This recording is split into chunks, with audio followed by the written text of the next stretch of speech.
Welcome in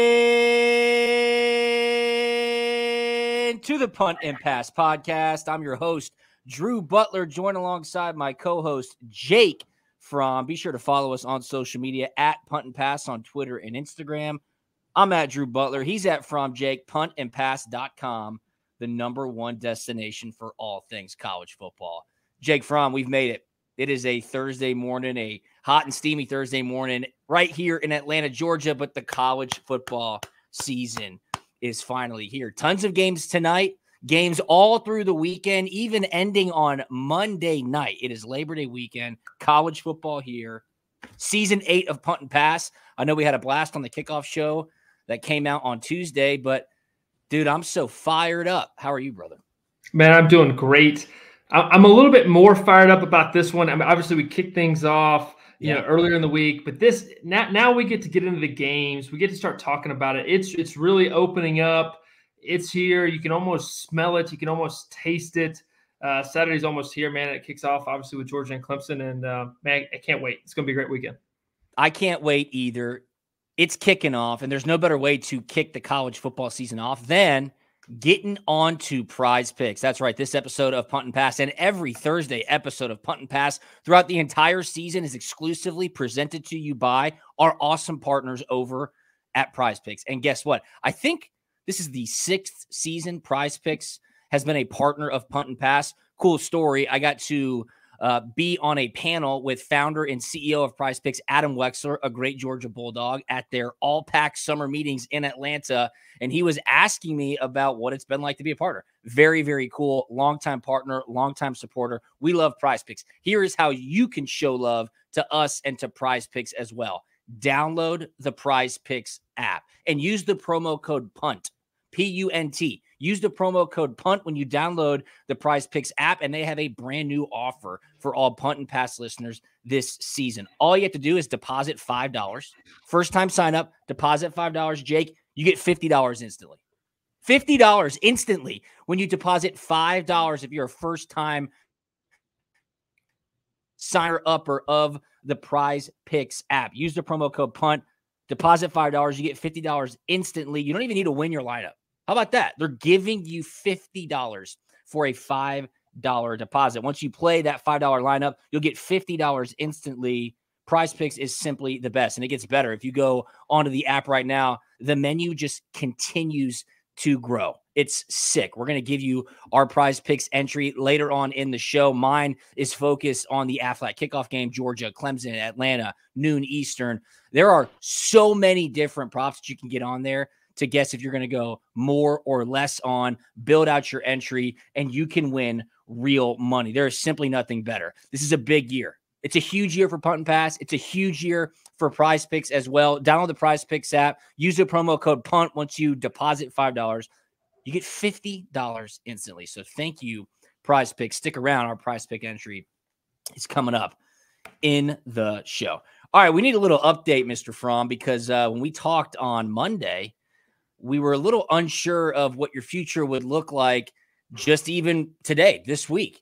You were with the Detroit Lions. You had some success in that final preseason game. What's up, brother? Where are you at? What's the story? Talk to us. Yeah, it was tough last week, kind of biting my tongue. And, during this whole NFL cut situation, you just have no idea how things are going to play out. But knew after meeting with those guys, they wanted to have me back. And then signed on, obviously, to the practice squad. That was yesterday. So, man, super pumped about that going in the fall. Great team, great organization, great dudes in the building, great head coach. So, man, I'm so pumped about this. I mean, shoot, 2 weeks ago, me and you were talking about, what the fall looks like and trying to get an office set up and all that good stuff. And now I'm playing football this fall. So, crazy turn of events, and man, just super blessed to have this opportunity and play football, man. Man, it's something you don't get to do for a while, and you know it. You've been in it, and excited to get to do another year. Absolutely, man. Year 5 for Jake Fromm, and Mhm. now with the Detroit Lions. So I would have to go ahead and assume that a lot of Georgia Bulldogs fans or Jake Fromm fans are now Detroit Lions fans. Week 1, you guys are hosting the Los Angeles Rams. Of course, Yep. Matthew Stafford coming back to town. So that'll be an awesome game. We're fired up. A lot of expectations in Detroit this season. So congratulations, Mr. Fromm. Another year in the NFL. That is so awesome. And you get to be home this weekend because it's Labor Day weekend. Obviously, Absolutely. the NFL offseason's changed a little bit. There's less preseason games, so there's a weekend off before things kick off. And what a great weekend to be back in the state of Georgia. I always think Atlanta, Labor Day, Jake, one of the best weekends of the year. There is so much going on in the city of Atlanta this weekend. I know we have listeners all across the Southeast. Some are probably in our city of Atlanta just for this specific weekend. But get this, dude, a huge weekend on tap. The Tour Championship is at East Lake, the top 30 golfers in the FedEx standings. I think the purse is like $30 million. That's awesome. I'll be out there on Friday. Dragon Con is going on. I don't know if you're familiar with Dragon Con, Jake, but if you go downtown Atlanta this weekend, it's a pretty interesting scene. I'll just say that. A very, very interesting scene. It's on the level of a Comic-Con, but it's in Atlanta.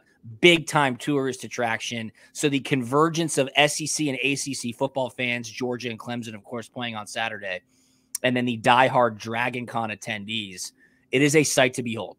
No question about it. That Athletic kickoff game does bring in 2 awesome fan bases, Georgia and Clemson. It's Labor Day weekend. Everybody gets Monday off. So we're fired up, man. It's going to be awesome weekend. I'll be at the game again. So holler at me. Let me know what your Prize Picks entry is.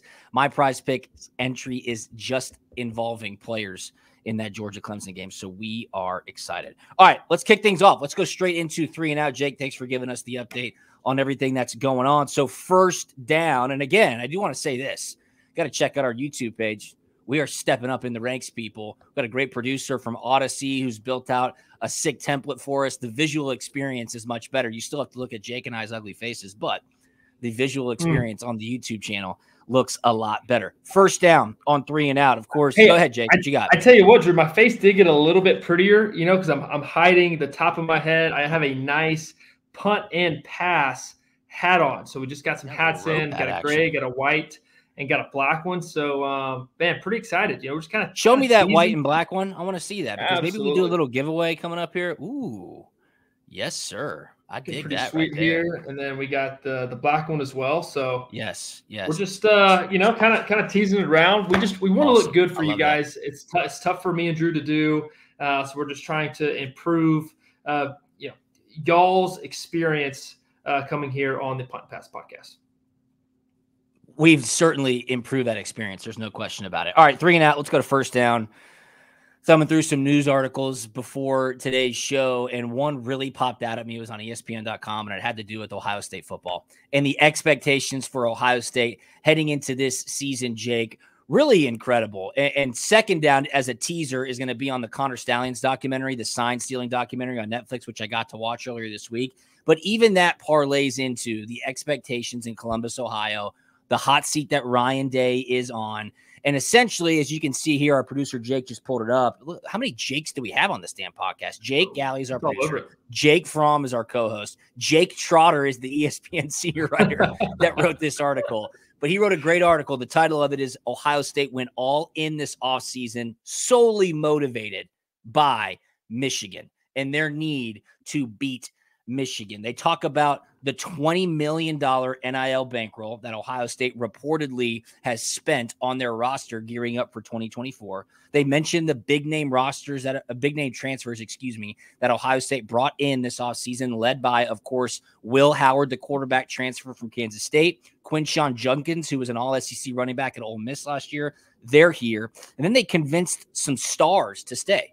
Emeka Egbuka, who's going to be a top 10 probably draft pick, a wide receiver, shocking, great Ohio State wide receivers. He's back for his senior year. Jeremiah Smith, he's a 5-star wide receiver. He's playing this year as well. Oh, yeah, Jake. And they hired away Chip Kelly, who was the head coach at UCLA, to come be their offensive coordinator in Columbus. So with all that being said, the article goes into a deep, in-depth expose about how Ryan Day essentially knows he has to beat Michigan this year. And with all the resources that they've spent, they have to win the national title, or he literally might be shown the door.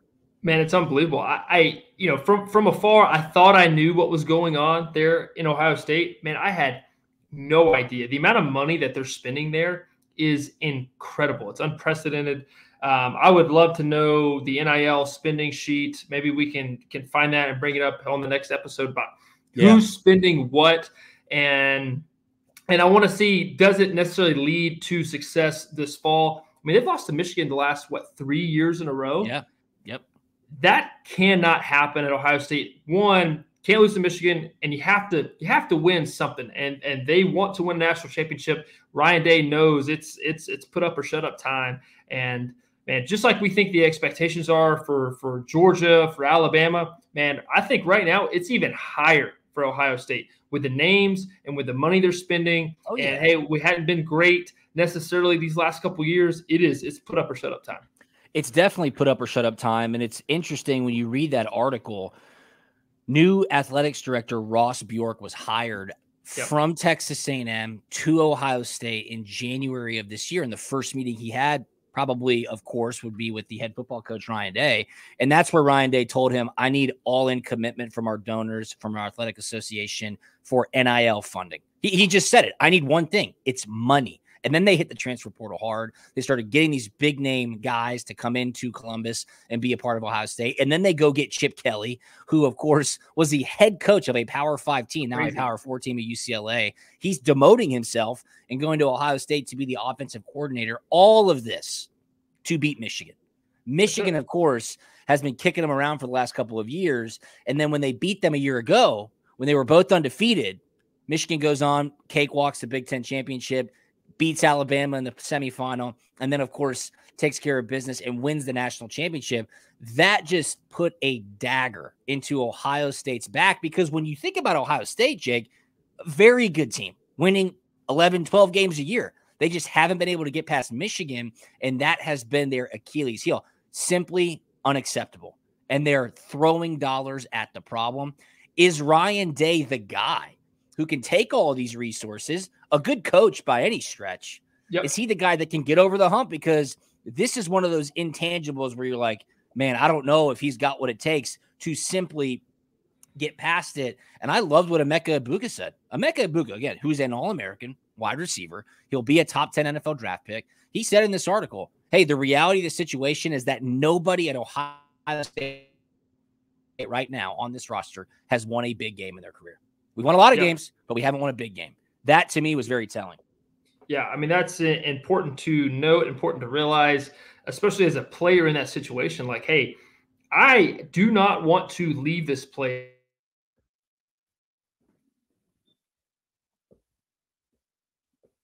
I was part of that group that didn't beat Michigan. That's something that they do not want to have, follow them the rest of their lives and their careers. So they're going all in. And I think they're really hitting it at a sweet spot in time with this NIL stuff, right? So it's really easy to go to these donors and these boosters at this time and say, hey, we need you to get over the hump. Whereas if you kind of go backwards and you look at Georgia, it's like, what do you need me for? You're already there. Why do I need to spend X amount plus? Yep.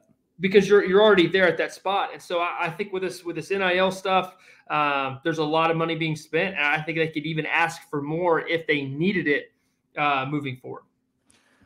So in 2021, the Ohio State Buckeyes went 11-2. They lost 2 regular season games early in the season against Oregon, and then they lost, of course, to Michigan. That was the first year Jim Harbaugh was able to get over the hump and beat Ohio State. In 2022, Ohio State went 11-2. They lost to Michigan, and then, of course, they lost that crazy game, the semifinal against Georgia. Guess what? In 2023, they went 11-2 again.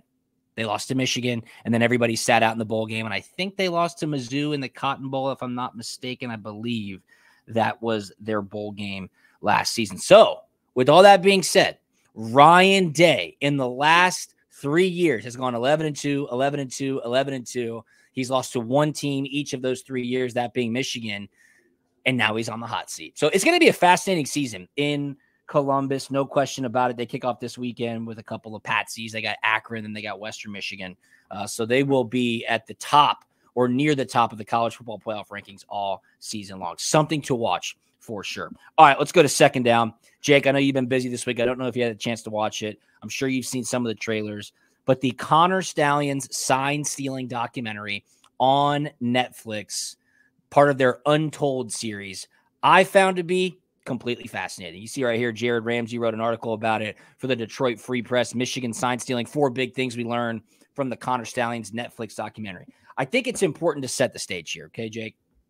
Connor Stallions is a brilliant person. There's no question about it. The guy grew up a diehard Michigan fan, like diehard Michigan football fan, kind of a crazed sports fan, played sports in high school, was voted by his peers senior year to be, most likely to succeed type person. Then he goes off to the Naval Academy. So he gets a great education in Annapolis. Look, say what you want about the Armed Forces Academies. They are very tough to get into. And once you get in, you're getting a top flight education. And of course, you're learning about discipline and all the other things that go along with those great academies, those service academies. Connor Stallions took it upon himself, Jake, to find a way to help out Michigan. And then he paired it with what he learned in the Naval Academy from a reconnaissance perspective, from a intelligence perspective. And he essentially, at a high school coach's clinic, Jake Fromm, went up to a Michigan coach and said, how can I help you? I want to be of help. And they were like, yeah, show up tomorrow. We'll figure out something for you to do. And then he just started watching film and he was like, I think I know what they're doing based on the All-22, based on the TV copy. And then he goes full tilt boogie, creates this massive play call sheet, starts helping out the coaches. They start finding a lot of success. It was really impressive to see just how dedicated this dude was, how smart he was. He talked about the underground network of sign stealers. I'm putting air quotes up, sign stealers at these elite football schools who are sharing information to help one another. It's crazy, dude. It really is fascinating. Man, I love how you set the scene here. I mean, because like you said, we have a really smart, intelligent guy with a want to, and then a love, topped with a love for Michigan, right? So he's all in. I mean, this is borderline religious cult stuff, and he's all in. He's burning the bridges, and it doesn't matter, whatever it takes to win. So, coupled with, him being very, very smart and understanding, hey, if I can understand the relationship between this signal and what they're doing on the field, and then create this data table of, hey, this means this means this, and process it really fast. I mean, why would you not use it? And that's the thing, is that it happens. We've talked about it and mentioned before last fall. The sign stealing stuff happens, right? If you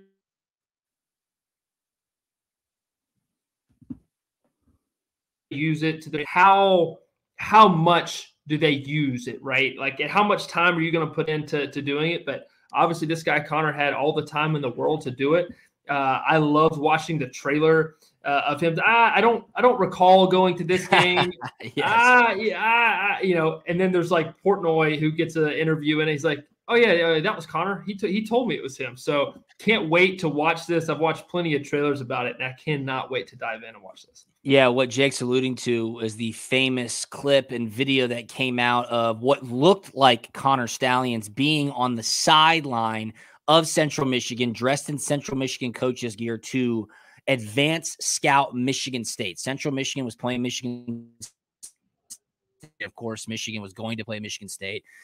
There was some video that came out, and it looked like Connor Stallions was on the sideline, maybe with some sunglasses on that probably had some sort of camera ability to steal the signs directly at field level.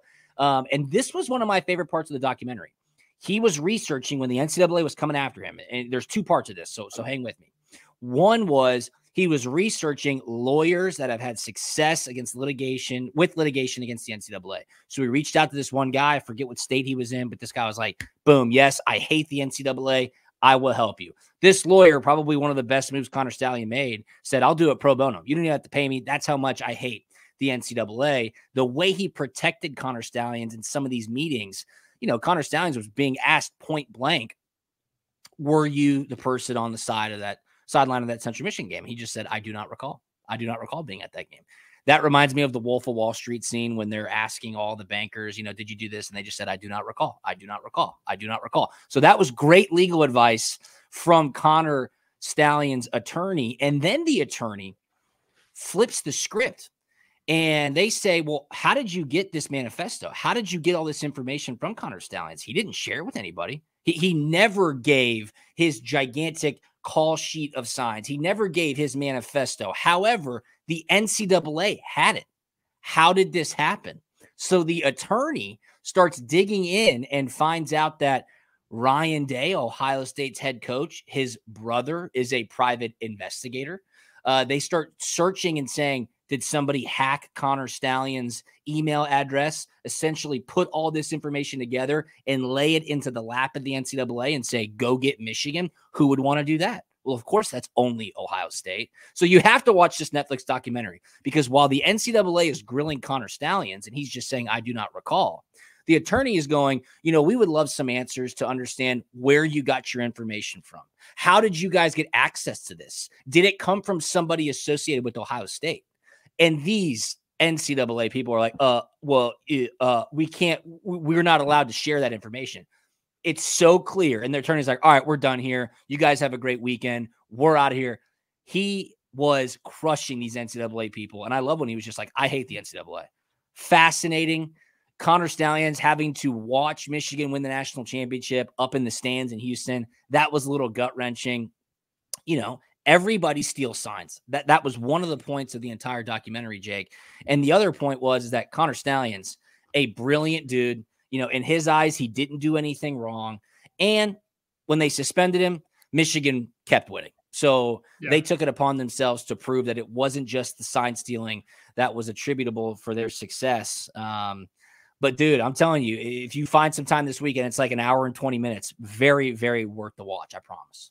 Yeah, no, I can't wait to check it out. I did see a graphic of Harbaugh's record before and after Connor Stalions. So, hey, he definitely helped. How much help was it? I have no idea. Maybe it was just his presence, or maybe it had a lot to do with the sign stealing. I don't know. But the whole Ryan Day, private investigator brother, and that's so interesting. Ooh, Cannot wait to watch this. Yeah, you can't ignore that. You cannot ignore the dots that are connected there. And the lawyer's essentially saying Ohio State did this, and that could be a criminal case. So really, really good stuff. I thought Netflix did a great job. And that graphic you're talking about, I believe, was made by our buddy Chris Marler. So shout out at Vern Funquist on Twitter. All right, third down. This is a great one. I got a great chuckle out of this. Dabo Swinney, who, of course, will be in the news this weekend, Clemson's head coach, he was talking about a phone call he got a couple of years ago because he was asked about playing tough games in week one. Okay, what's it like to play a tough game? What's the preparation like? And he reckoned back to a phone call he got after he lost to Georgia in 2014 in week one. And I don't really think anybody would expect who that phone call came from. We got a clip right here that Jake will play for us. Remember, I think I told y'all Coach Spurrier called me one time. We both got beat and matter of fact, it was the Georgia game. We played Georgia in 14, and he called me on that. And I think they played Texas A&M and just got boat raced the whole game, like all four quarters. And it's this classic Spurrier. Still got the voicemail, and he calls me, and he's just like. And then I call him back, and he's just like, yeah, I don't know why we schedule these games. I tell you, I just don't know. We go play that team over here down the road, get a little win, everybody's happy, get to work out some of them problems, because there's going to be some problems. Yeah, I don't know why we schedule these games like this right out of the gate, and he says, yeah, but hey, look, I'm just calling you. It looked like y'all got your ass kicked for, one quarter. We got ours kicked for 4 quarters, But hey, just wanted to tell you, hey, just keep your head up. A long season ahead. We'll keep moving. Classic Spurrier.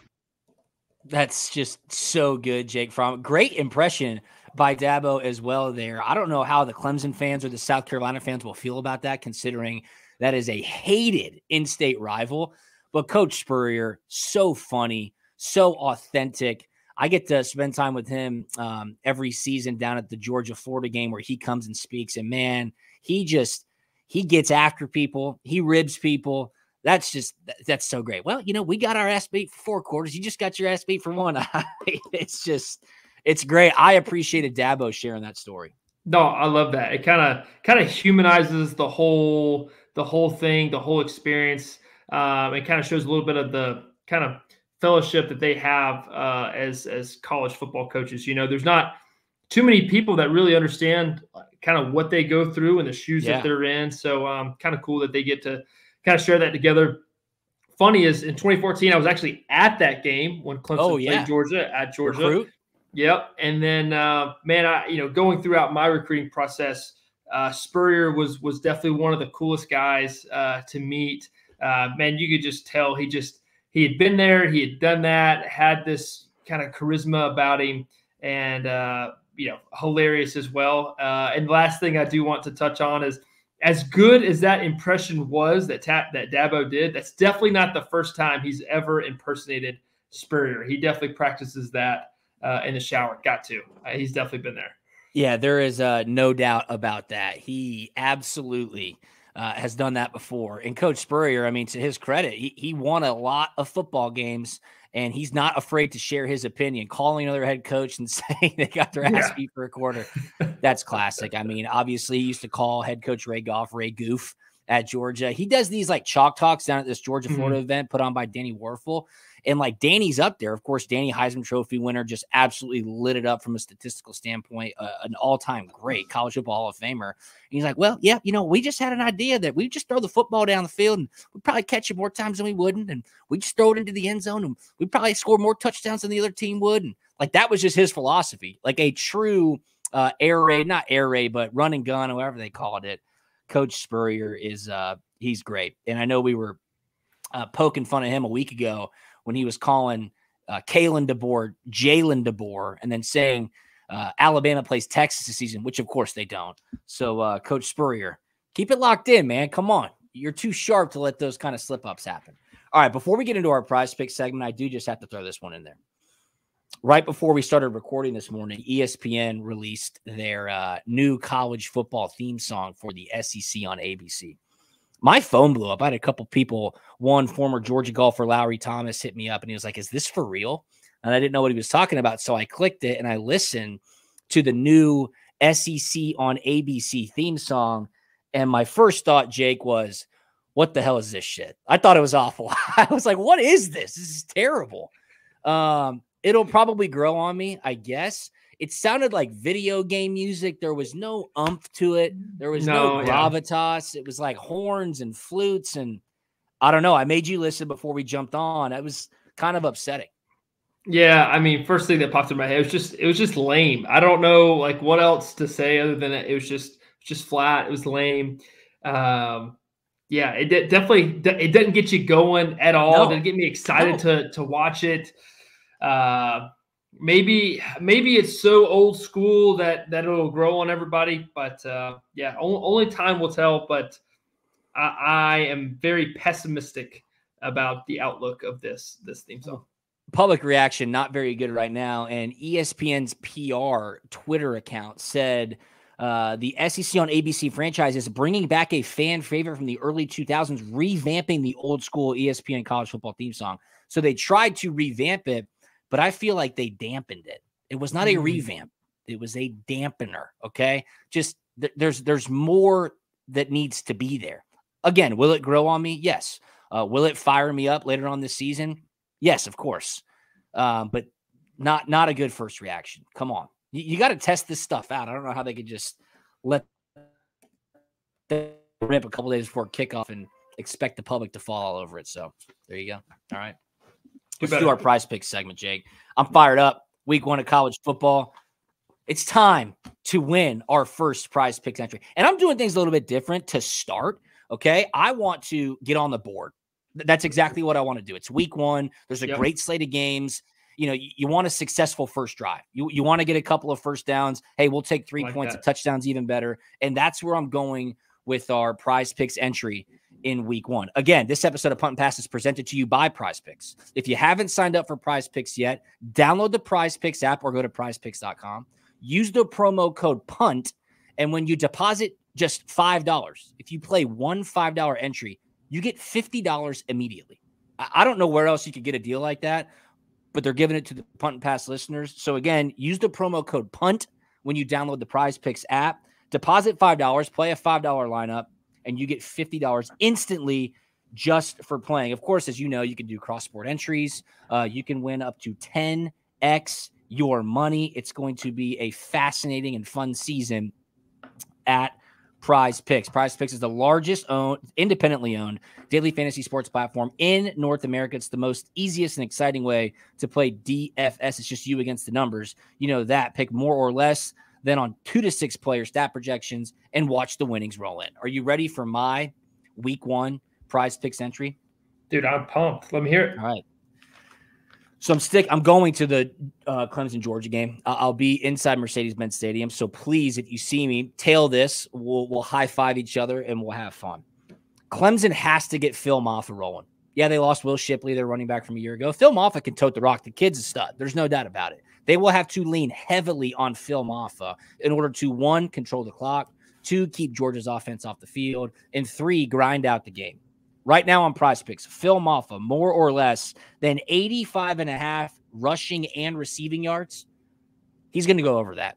Cade Klubnik, not going to be a guy airing it out downfield. Expect a lot of tosses out of the backfield, maybe a screen or 2 there. Get Phil Maffa on an option route underneath that second level, Jake, dump it off to him. He's going to get a lot of carries as well. I love Phil Maffa, Clemson's running back, more than 85.5 rushing and receiving yards. So that's box 1. Box 2, that's filling out this entry, Dylan Bell. Dylan Bell, I think, could be the X factor for Georgia all season long. He had a great season a year ago, maybe overshadowed by some of the other skill players on Georgia's offense. Dylan Bell, more than a half a rushing or receiving touchdown. Dylan Bell's getting in the end zone. I think so, too. Oh, yeah. Dylan Bell is getting in the end zone this weekend, whether he is out of the backfield, which we've seen in the past. And again, Georgia's running back room a bit banged up at the moment, but he is probably one of Carson Beck's most reliable weapons on the perimeter. Expect him to see a lot of action. I think Dylan Bell scores this weekend, whether it's at the wide receiver or the running back position. Dylan Bell, more than a half a rushing or receiving touchdown. So that's it. It's a 2-pick entry to kick things off right here. Week 1, Punt and Pass. Prize Picks, of course, our presenting sponsor. Phil Maffa, more than 85.5 rushing and receiving yards. Dylan Bell, more than a half a rushing or receiving touchdown. A $25 entry, Jake, wins you $119. Yeah, that is what you call layups, my friend. Woo! Those are Layup, easy. Those are 100%ers. And I love the Dylan Bell one even more because of the depth in the running back room isn't up to par of what it normally is. And I think they're going to have to find a way to get him involved in the run game. Jet sweeps in the backfield, straight wide zone handoffs. You're going to see it. Love it. Love it. So that's it. And I'll post that on social media as well, at Punt and Pass, at Drew Butler, at From Jake. Phil Maffa, more than 85.5 rushing and receiving yards. Dylan Bell, more than a half a rushing or receiving touchdown. So we're on the board week 1, Punt and Pass. Holler at your boys. All right, let's go inside the 5. We do it every Thursday episode. We give you the 5 best games of the week. We pick them over. We'll pick the spread. We'll pick the total. And we're kicking things off noon Eastern, Saturday, Atlanta, Georgia. Aflac kickoff game. 14th ranked Clemson Jake against the number 1 ranked Georgia Bulldogs. Georgia's a 13.5-point favorite. Okay. Under 2 touchdowns. The over-under is 48.5 yards. A lot of change on Georgia's offense. We talked about it on Tuesday's episode or Monday's episode. No more Ladd. No more Brock Bowers. Marcus Rosemy-Jackson's gone. They lost a lot to the NFL on the defensive side of the ball as well, but Kirby Smart has come to be known as a great recruiter. He absolutely reloads. Clemson's got a lot to prove. It should be a really good game. I think it's going to be a great game, and I hate to say this, but this is just the Georgia way, and I think it'll start off slower than expected. You lost weapons, you lost Brock, you lost Ladd. The running back situation right now isn't as explosive as it could be. And I think it's going to start slower than we all want it to. Now, if they go down like they did Oregon a couple years ago and they score on their first 7 drives, man, great, high five. But I'm trying to set expectations to a an understandable level. I think they're going to have to work out some kinks there in the first quarter, get going a little bit in the second half, make adjustments, and they'll take care of business. I think they're definitely going to cover all that good stuff. I think they're going to handle everything, but I think it's just going to take a second to get going. It's just the thing that sticks out to me the most is the direction of these programs since the last time they played. The last time they played, the Belk Kickoff Classic in Charlotte 2021, Georgia had yet to win a national championship. Yep. Georgia had yet to get over the hump. Clemson was coming in as one of the dynasty teams. Two-time national champion, franchise quarterback after franchise quarterback, Deshaun Watson, Trevor Lawrence, riding high. They were ranked higher than Georgia in that game. Clemson was 3. Georgia was 5. Georgia, of course, wins that game 10-3. Chris Smith, pick 6. Georgia's defense swallows up DJU. That was a huge win to kick off what's been a remarkable run for the Georgia Bulldogs. And since then, Clemson has gone the opposite way. Dabo Swinney not involved in the transfer portal whatsoever. Clemson not winning ACC championships, not playing in the college football playoff, not contending for national championships. That was an inflection point for both programs. And now they're back kicking things off again just 3 years later in 2024. Georgia's lost 2 games in the last 3 seasons. Georgia has the same amount of national championships as they do losses in the last 3 seasons. That's crazy to think of, but it's the reality of the situation. Clemson has so much to prove. And to me, they just don't have the dudes that they used to have. I mean, when you looked at Clemson's roster, dude, like the wide receivers they used to have, the defensive linemen they used to have, not even mentioning Deshaun Watson and Trevor Lawrence and Travis Etienne, like they had dudes. I've seen some guys say, they got 4 and 5 stars still all over the roster. Georgia has more. Georgia has more depth. Georgia's lines are so much bigger. Is Trevor Etienne going to play for the Dogs? I think he will. It's just a hunch. I have no inside information. Kirby Smart always plays this stuff very close to the vest, especially when it's talked about suspensions and some charges getting dropped over the offseason. But if Trevor Etienne plays, that takes such pressure off Carson Beck. Carson Beck's going to feel the pressure, Jake. He's a Heisman favorite. He's lost some of his guys. Everybody's looking at him. There's going to be tons of NFL scouts in the building. Like that natural pressure is 100% there for Carson Beck. If he's able to just hand that ball off, like we just did with our prize pick entry, get a couple of first downs, get feeling good. That's where I think the game plan really opens up. Coach Bobo, Jake. He wants to run the ball to set up play action and then start throwing it to get the game out of hand for the opposition. So I like Georgia. I like Georgia to cover. I think like a 31-17 makes a lot of sense. I don't know if Clemson's going to score 20+. I think Georgia scores probably close to 40. 35, 40 points. So call it 34-17. Call it 35-20. Okay. We'll give Clemson 20 points. That's a cover. That's a comfortable win for the Dogs. I think when it comes to the preparation and the expectations of this Georgia team, they far outweigh what Clemson has. And just from a talent standpoint, Georgia's got better players. I trust Kirby more than I trust Dabo. Yes, I know Clemson's got tons to prove, but that's where I'm looking at this Aflac kickoff game, Jake. I think Georgia wins pretty comfortably. Yeah, for sure. Final thoughts here on the game. I think it's going to be 38-10. If I'm looking at a coach-to-coach situation, I think the upper hand is for Kirby right now. And if we're talking player-to-player, it's definitely Georgia right here. I mean, there's kind of no question about that as far as recruiting classes have been and just the way they've developed talent over the past couple of years. So, for me, this is pretty clean, clear, and cut. So, this is Dogs all the way, 38-10. I just think it's going to take them a second to figure things out on offense to get there, but they will certainly. Georgia. Yeah. I think that's probably right as well. And look, Georgia inside Mercedes-Benz Stadium against teams that aren't named Alabama. So we'll call it for what it is. These are creature comforts, and it could be the first of potentially 4 games inside Mercedes-Benz Stadium this season, which is wild to think of. All right, let's go to game number 2.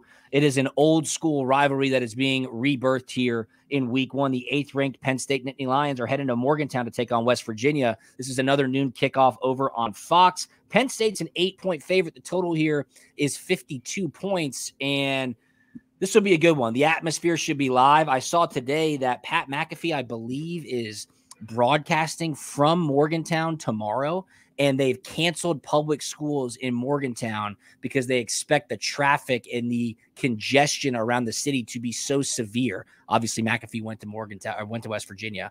They shut down public schools, like no class tomorrow because McAfee's in town and they're getting ready for Penn State. So the atmosphere will be absolutely live. And for West Virginia, Neil Brown, their head coach, who's going into his 6th year, this guy had one of the hottest of seats a year ago. They went 9-4. And now West Virginia being talked about as a dark horse in the Big 12. Dude, I like it. I know the quarterback there, Garrett Green.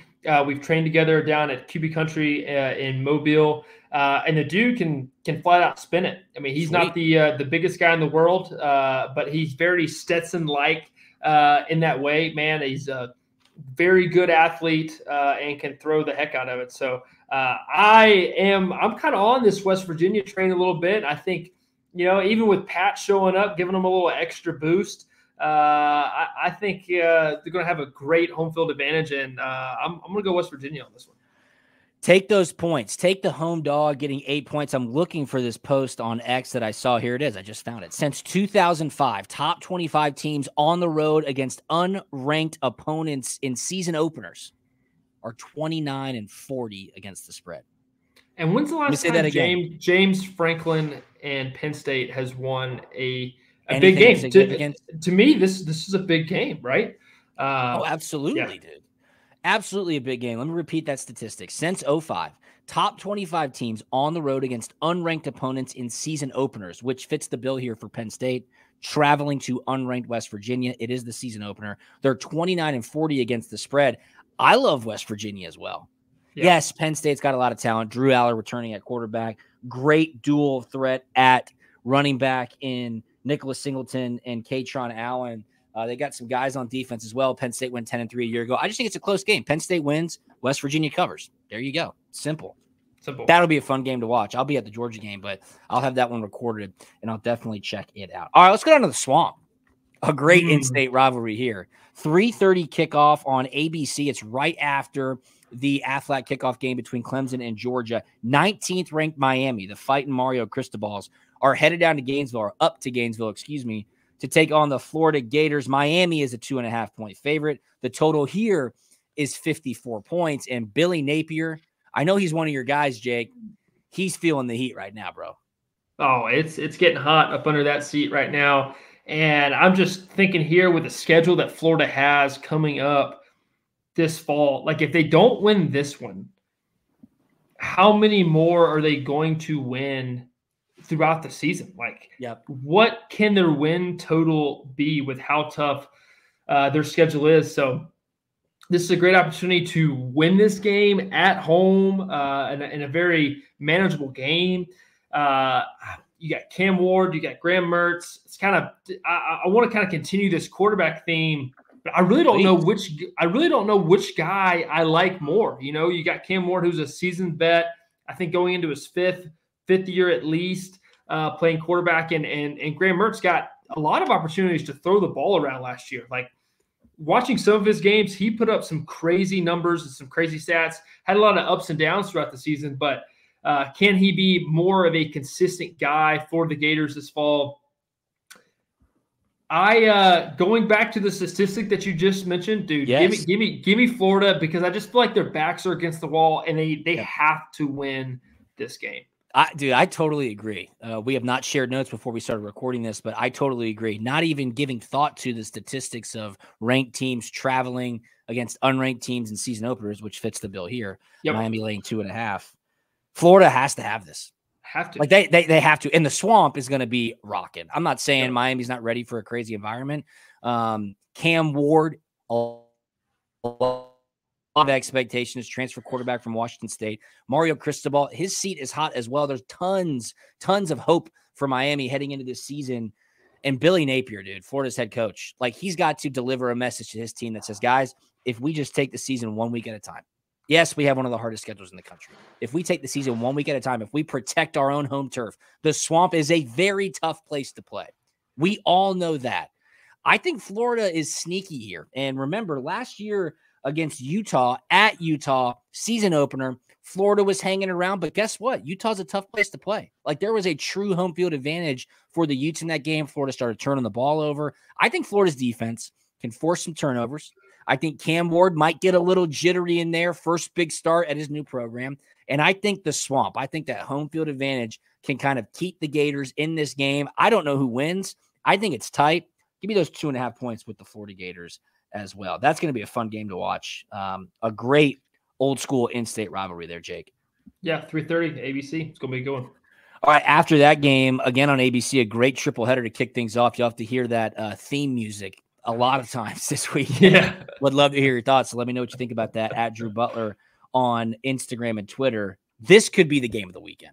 7th-ranked Notre Dame at 20th-ranked Texas A&M. Again, late kick, 7:30 p.m. on ABC. Texas A&M, a 3-point home favorite. The over-under, 46 points. A good one here, man. A lot to talk about. I'll just kick it off with saying this. Riley Leonard, the transfer quarterback from Duke, now the starting quarterback at Notre Dame. The former head coach at Duke, Mike Elko, now the head coach at Texas A&M. So a lot of familiarity between those two. Marcus Freeman, Notre Dame's head coach, heading into his 3rd year. Look, if Notre Dame wins this game, they're going to the college football playoff. If Notre Dame wins this game, they are going to the college football playoff because their schedule is cake for the entire rest of the season. And Mike Elko has a great chance here to get a hallmark victory in his very first coaching appearance at Texas A&M. So I really like Riley Leonard as a quarterback here, but I really like Mike Elko as a head football coach and more specifically as a defensive game planner. Wow. I think he's going to do a great job of showing Riley Leonard, a veteran quarterback here in college football, a lot of different looks, a lot of different things.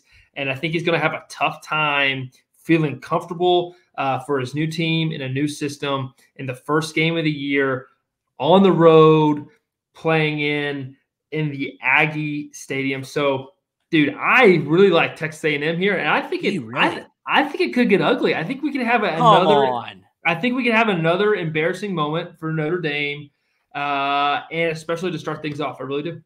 Wow, I did not see that coming. So Fromm loves A&M and possibly big, as in an embarrassing loss for Notre Dame. I want to ask you this as a quarterback, because I heard the same thing. I was on the air earlier this week, and people were talking about Mike Elko, this great defensive mind. He knows Riley Leonard. He's going to scheme some stuff up. But I went the other way. I said, does Riley Leonard not know exactly what Mike Elko is going to throw at him? Did he not go up against Mike Elko's defenses day after day after day in practice? Mike Elko might know Riley Leonard's tendencies, but you got to be joking yourself if you don't think Riley Leonard knows exactly what Mike Elko likes to do in specific game situations. So I don't know. I just think Notre Dame might have something up their sleeve. This line stinks out loud. I mean, you got a top 10 team as a dog on the road. I know Texas A&M is no slouch at the 20th ranked position, but Vegas is telling you these two teams are evenly matched. A&M gets the home field advantage. They're a 3-point favorite. That's kind of the standard deviation for point spreads when it comes to home teams. I gotta zig when you zag. I'm taking Notre Dame with the points. Yeah, I think Marcus Freeman in his 3rd year, that's important to me. He's finding some consistency at Notre Dame. I think Riley Leonard has a little bit of leg up on Mike Elko. Like, that's just how I feel. It'll be a fun game to watch. I'm taking the Fighting Irish inside Kyle Field. Give me those 3 points. These are two blue blood programs, two great historical programs in college football. Awesome way to end that first Saturday of week 1. All right, so let's finish things up with the Sunday night game. It's Labor Day weekend, folks. We got college ball starting Thursday night all the way through Monday night. Another top 25 matchup. The 23rd ranked Southern Cal Trojans are taking on the 13th ranked LSU Tigers, 7:30 p.m. on ABC. Sunday night, it's the Las Vegas Modelo kickoff game. So this one's in Allegiant Stadium. I have to say this first things foremost. You ever seen that meme of like bachelorette parties and bachelor parties, and they say Vegas ain't ready for us? You ever seen that meme? Yeah. Of course, Vegas is always undefeated in those instances. However, I will say Las Vegas literally may not be ready for LSU fans to descend on Sin City. Those folks are crazy. They could drink Las Vegas dry. They're going to have a blast. I'm kind of jealous I'm not out there just partaking in the activities because they know how to get after it. Las Vegas literally may not be ready for the Bayou Bengal fan base to get into Sin City. LSU's a 4.5-point favorite, Jake. The over-under, a higher one here, 64.5 points. Yeah, the LSU fans, they're just built different, as some would say. Yes. And I really, really like the quarterback here situation with Garrett Nussmeier. I think when he came in the SEC championship game 2 years ago for Jaden Daniels and honestly, like, was moving right down the field and torching the Georgia defense. I think this is going to be a big moment for him because I think this is a guy who's always been ready. Could have definitely transferred and gone somewhere else, but he knew what he wanted. He wanted to be the quarterback here, and I think he's going to come out and show the world why he is going to be a top-tier quarterback in college football this year. LSU has lost their 4 last season openers. Can you believe that? LSU has started the last 4 seasons 0-1, and some of those instances they find a way to kind of snatch defeat out of the jaws of victory, so to speak. So Lincoln Riley, as a coach with a lot to prove, he's got a ton to prove. Their quarterback, Miller Moss Jr., opportunity to kind of situate himself as a bona fide starting QB at Southern Cal, which, of course, they've had many great ones. And Brian Kelly getting comfortable down on the Bayou. So he wants to definitely make LSU. I don't know if you could really call LSU as a dark horse in the SEC this year. Again, 16 teams, no conferences. Top 2 teams go to the SEC championship game. Tons of talent, tons of speed. I cannot get LSU's atrocious defense from a year ago out of my mind. I mean, they couldn't stop a nosebleed. And I think Lincoln Riley is going to have the ability to scheme some stuff up, Jake, put some points on the board. I love the over here. So take the over 64.5 points because I know Garrett Nussmeier, as you just said, dude can spin it and move the guys down the field. LSU is going to put some points on the board. So will USC. It's indoors in Las Vegas. And I like USC as well. So give me those 4.5 points. Where are you going, LSU, or are you taking SC? Yeah, so I'm LSU here on this one. Okay. There's just too much going on for USC for me. Moving on from Caleb Williams, their defense historically has not been very great under Lincoln Riley, and like you said, LSU has lost the last 4. Brian Kelly's like, hey, we got to stop this bleeding here. We can't keep doing this. We got to get ahead on a set of downs here. Like we gotta start off with a positive play. That's what they're looking to do here in game 1. And last thing I will say is Allegiant Stadium there in Las Vegas is a very, very cool venue to play. It's very neat. The grass that they roll in and out of that place is phenomenal. And it'll be a great experience, great playing experience, one for both teams, both players and the fan base as well. Yeah, keep in mind, SC has a new defensive coordinator, D'Anton Lynn. They hired him in the offseason. He was leading one of the best defenses in the country last year. So it's going to be a new look SC defense. Clearly, LSU is going to want to make a better effort than they did on the defensive side of the ball last year. Growing pains, assumingly, for both sides on defense.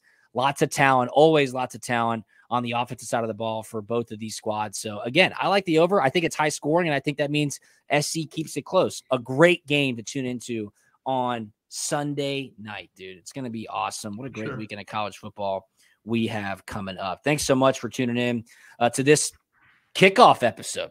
Week 1's here. It's a week 1 preview of Punt and Pass. Follow us on social media at Punt and Pass on Twitter and Instagram. Check out our New Look YouTube page. Shout out to the folks at Odyssey, our producer who's on with us right now, Jake Galley. We got Jakes all over the place on this pod.